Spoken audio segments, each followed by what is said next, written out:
ஆன்மீக நண்பர்கள் அனைவருக்கும் அன்பு கலந்த வணக்கங்கள். இன்றைக்கு நாங்கள் ஆன்மீகம் சம்மந்தமான பதிவில் மதுரையில் ஒரு அபூர்வ நரசிம்மர் தரிசனம், அதாவது பார்த்திங்கன்னா மன்னாடி மங்கலம் நரசிங்க பெருமாளை பற்றி தான் நாம் பார்க்க போகிறோம்.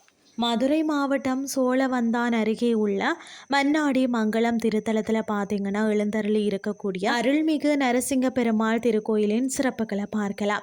சாந்தமான நரசிம்மரா மூலவர் நரசிங்க பெருமாள் என்ற திருநாமம் கொண்டிருந்தாலும் சிங்கம் போன்ற முகம் இல்லாமல் பெருமாளை போன்றே மிக சாந்தமான முகத்துடன், அதாவது ஸ்ரீதேவி பூதேவி சமேதராய் நின்ற கோலத்தில் காட்சி அளிக்கிறார். இந்த கோயிலின் மிகப்பெரிய சிறப்பு என்னன்னு சொல்லி பார்த்தீங்கன்னா, இங்க இருக்கக்கூடிய இரட்டை ஆஞ்சநேயர் திருவுருவம் தான்.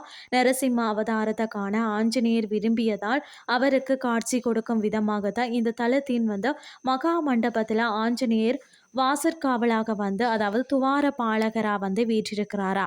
ஒரே சிலையில் மகாவிஷ்ணுவின் 10 அவதாரங்களும் செதுக்கப்பட்டுள்ள தசவதார சிலை மற்றது யானையும் சிங்கமும் தவம் செய்யும் கஜகேசரி கோலம் காண கண்கோடி வேண்டும் என்று தான் சொல்லணும். செவ்வாய் கிரகத்தின் அம்சம் கொண்டவராக நரசிம்மர் கருதப்படுவதால் தான் இங்கு வேண்டிக் கொண்டால் செவ்வாய் தோஷம் நீங்கி தடைப்பட்ட திருமணங்கள் விரைவில் நடைபெறும் என்பது நம்பிக்கையாக இருக்கிறது.